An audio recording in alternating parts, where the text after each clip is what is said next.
Assalamualaikum warahmatullahi wabarakatuh. Waalaikumsalam. Innal hamdalillah nasta'inu wa nastaghfiruhu wa na'udzu billahi min syururi anfusina wa min sayyiati a'malina.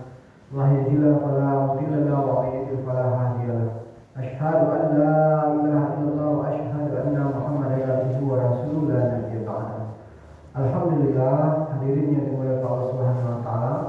Puji dan syukur selalu kita panjatkan kepada Allah Subhanahu wa taala. Alhamdulillah, pada subuh kali ini Allah Subhanahu wa taala telah menggerakkan kita dan perjalankan kita dari kediaman kita masing-masing menuju rumahnya Allah Subhanahu wa taala.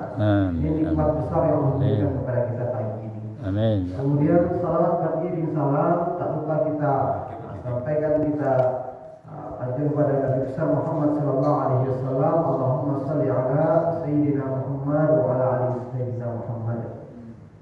Alhamdulillah, berkat perjuangan beliau, berkat susah payah beliau, berkat pengorbanan beliau, maka hari ini kita bisa mengenal Allah, hari ini kita bisa beriman, hari ini kita masuk ke dalam orang-orang muslimin muslimat, mukminat. Hadirin yang dimuliakan Allah Subhanahu wa taala, alhamdulillah kesempatan pagi hari ini kita akan baca satu hadis tentang salat. Al-Abi radhiyallahu anhu anna Nabi sallallahu alaihi wasallam kharaja fi as-sita'i wal warq yatahafatu fa akhadha bi husni min shajaratin qala faj'ala dhalika wa yatahafatu fa qala ya Abdullah qultu labbaik ya Rasulullah qala innal abdal muslima la yusalli salata yuridu biha wajha Allahi fatahafata anhu dhunubuhu kuma tahafata hadha waraqu an hadhihi syajarah. Dari Sayyidina Abu Dzar radhiyallahu anhu bahwasanya baginda Rasulullah sallallahu alaihi wasallam pernah keluar dari rumahnya ketika musim gugur. Di saat daun-daun berguguran dari pepohonan, beliau mengambil setangkai ranting pohon dan daun-daunnya langsung berguguran. Beliau berkata, "Wahai Abu Dzar," maka Sayyidina Abu Dzar radhiyallahu anhu menjawab, "Baik ya Rasulullah." Rasulullah beliau bersabda, "Sesungguhnya seorang muslim yang menunaikan salatnya semata-mata karena Allah, maka dosa-dosanya akan berguguran sebagaimana daun-daun ini berguguran dari rantingnya." Hadis riwayat Ahmad dari kitab At-Tarikh. Hadirin yang dimuliakan Allah Subhanahu wa taala. Ini kalau di musim gugur Pak, di negara-negara yang empat musim, ini ada daun-daun berguguran dari pohon-pohonnya. Bahkan sampai ada pohon yang tak bersisakan satu helai daun itu. Maka hadirin yang dimuliakan Allah Subhanahu wa taala, daun-daun ini ibarat dosa bagi kita ya. Tidak ada setiap manusia yang lahir di atas dunia ini yang tak berdosa. Hanya Nabi Muhammad SAW saja yang maksum tanpa dosa. Maka hadirin yang dimuliakan Allah Subhanahu wa taala, ada dosa yang kita lakukan, ada jalan keluar yang diberikan oleh Allah. Jalan keluar dari bagaimana mengampuni dosa-dosa kita ini. Maka hadirin yang dimuliakan Allah taala dikatakan dalam hadis lain dikatakan, mafhumnya dikatakan, barang siapa menjaga salatnya 5 waktu di awal waktu, maka Allah SWT akan ampunkan dosanya.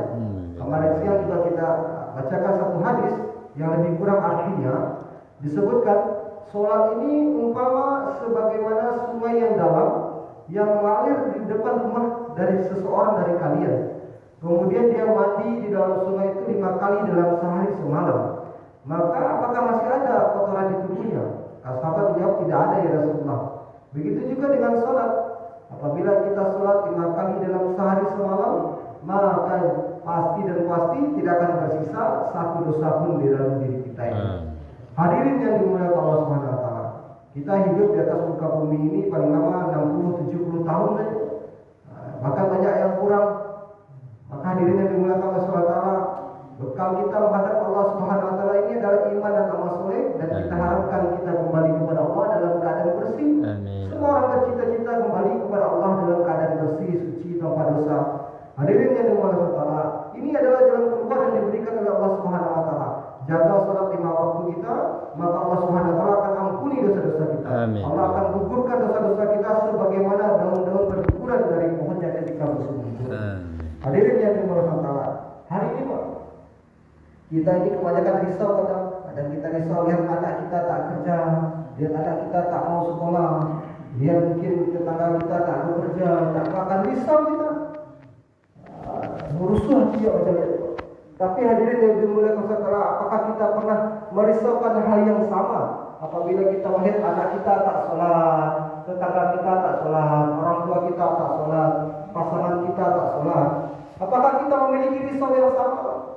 Kita bisa marah kepada anak kita bisa marah kepada keluarga kita, kepada suami kita mungkin apabila mereka tak bekerja, tak menghasilkan uang, tak mempersiapkan bekal hidupnya di atas dunia ini. Marah kita kan? Tapi hadirin yang dimuliakan Allah, dunia ini sementara saja. 60-70 tahun kalau tak makan sampai umur 40-50 tahun. Lebih dari itulah mulai susah makan awal. Makan itu susah, makan itu susah. Apa yang kita cari di atas dunia ini paling lama kita bisa nikmati sampai umur 50 saja. Kasur mulai terasa tak enak, berjalan mulai susah. Apa yang kita cari selama ini mulai tak bisa kita nikmati. Tapi hadirin yang dimuliakan Allah, percayalah, apa yang kita cari, kita siapkan bekal kita di atas dunia ini untuk akhirat, akan kita nikmati nanti di akhirat selama-lamanya. Abadan abadan. Tidak ada akhirnya, Pak. Di akhirat nanti apabila kita sakit, maka sakit selama-lamanya. Apabila kita senang, maka senang selama-lamanya. Hadirin, hari ini kalau anak kita tak dapat pekerjaan, rusuh hati kita. Tapi apakah pernah rusuh yang sama Pak kita rasakan apabila anak kita tak sholat, apabila kita jauh dari agama? Maka hadirin yang dimuliakan Allah, ini tanggung jawab kita. Kita alhamdulillah Allah telah berikan hidayah. Kita datang ke masjid, kita sholat berjamaah, alhamdulillah. Tetapi hadirin yang dimuliakan Allah, kita ini umat akhir zaman. Kuntum khairu ummatin ukhrijat linnas ta'muruna bil ma'ruf wa tanhauna 'anil munkar wa tu'minuna billah. Allah Subhanahu wa taala firmankan, kalian adalah sebaik-baik umat yang telah dihantarkan kepada umat manusia, yang mengantarkan kemanfaatan umat manusia, mengajak kepada yang ma'ruf, mencegah dari yang munkar, dan kalian beriman kepada Allah. Ini Pak, kita ini umat akhir zaman. Allah Subhanahu wa taala telah lantik kita, telah hantar kita menjadi umat akhir zaman. Umat yang mana dicemburui oleh para nabi-nabi sebelum kita. Bahkan nabi-nabi yang lalu itu Pak ingin sekali menjadi umat akhir zaman ini. Tapi Allah Subhanahu wa taala pilih kita. Hari ini Pak, Allah berikan satu kemuliaan kepada kita. Kemuliaan bagaimana kita untuk ambil bagian dalam kerja dakwah ini. Hadirin, kerja dakwah ini bukan hanya tugas alim ulama saja. Kalau alim ulama saja yang bertugas untuk berdakwah, ini kewalahan mereka. Hari ini ada 6 miliar 7 miliar lebih umat manusia di atas dunia ini. Maka hadirin dikatakan Allah Subhanahu wa taala, difirmankan oleh Allah, disampaikan oleh Nabi berkali-kali banyak dalam surat-surat, bagaimana kita ikut serta dalam dakwah ini, menyampaikan kalimat iman ini kepada seluruh umat. Yang paling dekat dengan kita saat ini adalah keluarga kita. Hadirin, hari ini kita hanya tinggal Islamnya saja kebanyakan.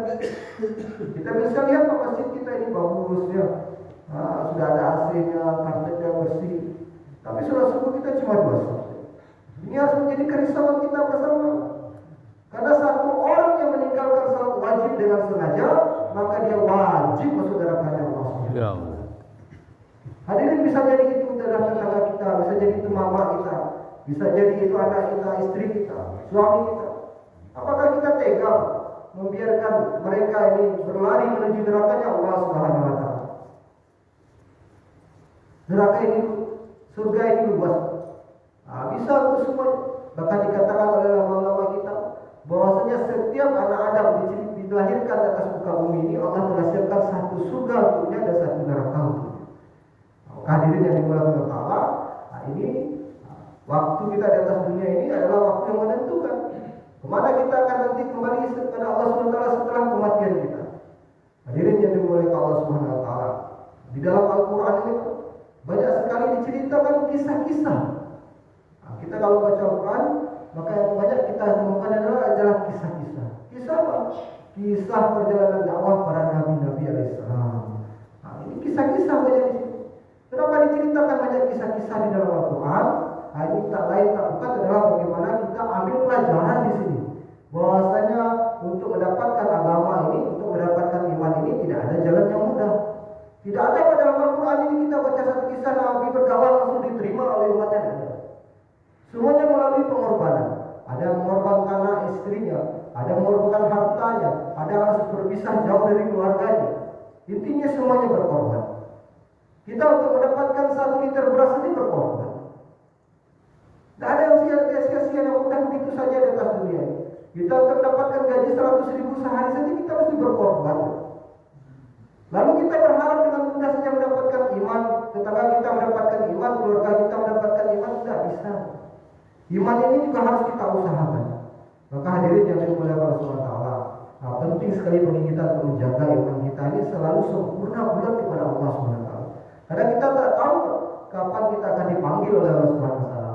Mungkin 1 langkah lagi, 2 langkah lagi, 3 langkah lagi, 4 hari lagi, 5 hari lagi, tidak tahu gitu. Maka hadirin yang dimuliakan Allah taala, iman ini adalah perkara paling penting dan sholat adalah ibadah yang paling penting. Maka hadirin yang dimuliakan Allah taala, masih ada waktu kita untuk saling mengajak. Jadi kita ini masing-masing kita ini akan diminta pertanggungjawaban oleh Allah Subhanahu wa taala. Sudah sejauh mana kita pernah berkorban untuk agama Allah ini? Sudah sejauh mana pikir kita untuk menyelamatkan umat-umat Allah ini? Maka hadirin yang dimuliakan Allah taala, mari sama-sama kita saling mengingatkan, saling mengajak untuk datang ke masjid salat 5 waktu saja dulu paling awal. Saling mengajak, mengingatkan kita lewat berjalan ke masjid tanpa tetangga kita ajak. Mari Pak, insyaallah kita ke masjid. Mari Bu, insyaallah kita ke masjid. Maka insyaallah Pak kita tugasnya mengajak saja, ajak dengan lemah lembut dan kasih sayang. Mudah-mudahan Allah berikan hidayah juga kepada saudara-saudara kita untuk sama-sama hadir di masjid ini. Maka hadirin yang bertaala, mungkin pagi ini baru dapat kita sampaikan. Mudah-mudahan menjadi manfaat untuk kita. Apabila ada kesalahan saya mohon maaf. Kita tutup dan lakukan di majelis. Subhanallah wa bihamdihi subhanallah wa bihamdihi asyhadu an la ilaha illa anta astaghfiruka wa atubu ilaik. Assalamualaikum warahmatullahi wabarakatuh. Waalaikumsalam.